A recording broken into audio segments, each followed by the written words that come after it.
हम बात गुजरात की करेंगे क्योंकि यहाँ कुदरत की मार से हाहाकार मचा हुआ है। बारिश वहाँ आसमानी आफत बनकर बरस रही है। जमीन पर बाढ़ का पानी सब कुछ निगल जाने पर आमादा हो गया है। गुजरात के 27 जिले हैं जो बाढ़ प्रभावित हैं। 24 नदियां खतरे के निशान से ऊपर बह रही हैं। हालात इतने खराब हो गए हैं गुजरात में कि सेना को बुलाना पड़ गया है। एनडीआरएफ, एसडीआरएफ भी राहत बचाव कार्यों में जुटी हुई है। तो ये बड़ी खबर आप देख रहे हैं। तस्वीर आप देखिए, ये गुजरात की तस्वीर है। वडोदरा में यही स्थिति है, द्वारका में यही स्थिति है, गिर सोमनाथ में यही स्थिति है, क्योंकि लगातार बारिश हो रही है और लगातार बारिश होने के कारण जो नदियों का जलस्तर है वो बढ़ रहा है। और ये बढ़ता हुआ जलस्तर अब लोगों के लिए परेशानी खड़ी कर रहा है, क्योंकि कहीं पुल के ऊपर से पानी बह रहा है, कहीं रास्ते रुक जाते हैं, कहीं शहरों में जल जमाव हो गया है। और इधर गुजरात के मुख्यमंत्री भूपेंद्र पटेल ने बाढ़ प्रभावित इलाकों का आज दौरा किया और इस दौरान उन्होंने देवभूमि द्वारका में हुई तबाही पर समीक्षा बैठक भी की। साथ ही राहत बचाव के मद्देनजर उन्होंने अधिकारियों को दिशा निर्देश जारी किए हैं। प्रॉमिस किया है कि यहाँ पे हर साल ये प्रॉब्लम ना आए उस तरह से सॉल्यूशन करेंगे। सिमिलरली नगर पालिका का भी इश्यू है, उसके लिए भी मैंने बात की है। जो टीसी चेंज करना है, जो एक्चुअली कंज्यूमर का है, लेकिन नगर पालिका उसका पेमेंट करने के लिए तैयार है, वो भी मुख्य इंजीनियर श्री ने बोला है कि वो इमीडिएट उसमें एक्शन लेंगे। डेप्यूटी इंजीनियर पीजीवीसीएल मेरे साथ ही है। गुजरात का पोरबंदर भी भारी बारिश की मार को झेल रहा है। शहर के निचले इलाकों में पानी भर गया है। सड़कों पर पानी भरने से लोगों को परेशानियों का सामना करना पड़ रहा है। ये गुजरात का पोरबंदर है।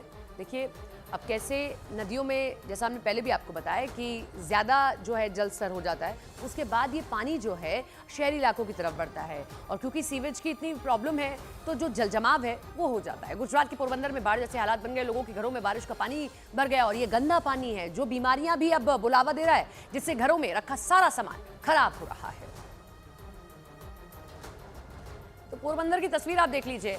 अब बारिश आती है तो अपने साथ दोहरी चुनौती लेकर आती है। पहला, जो पानी भरेगा उससे आपको निपटना है, और दूसरा, ये जो पानी भरा है साफ पानी तो है नहीं, रुका हुआ पानी है। इसके कारण क्या होता है कि बीमारियां होती हैं, नई नई बीमारियों को ये बुलावा दे देता है। तो ऐसे में यहाँ दोहरी चुनौती से इस वक्त गुजरात को जूझना पड़ रहा है। ये देखिए तस्वीर देखिए आप, किस तरीके से लोगों को भरे पानी से निकलना पड़ रहा है।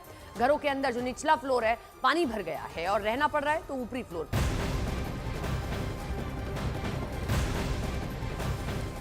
और इधर गुजरात में भयंकर बारिश के बाद अब समंदर में तूफान की आशंका जताई जा रही है। यहाँ डीप डिप्रेशन बना हुआ था जो अब साइक्लोन यानी कि चक्रवाती तूफान में बदल रहा है। 80 साल में ये चौथा ऐसा तूफान है जो जमीन के ऊपर पैदा हुआ है। अरब सागर के ऊपर कहर बरपाएगा। मौसम विभाग की माने तो पिछले 80 सालों में ऐसी चौथी बार है। दुर्लभ इसलिए क्योंकि इस वेदर सिस्टम जमीन के ऊपर बना हुआ है, जिसकी वजह से गुजरात में बारिश हो रही है और इसी सिस्टम की वजह से अरब सागर के ऊपर साइक्लोन बन रहा है। यानी यही सिस्टम समंदर की गर्मी लेकर चक्रवाती तूफान में बदलने वाला है और तूफान को असना नाम दिया गया। यह नाम पाकिस्तान द्वारा सुझाया गया नाम है।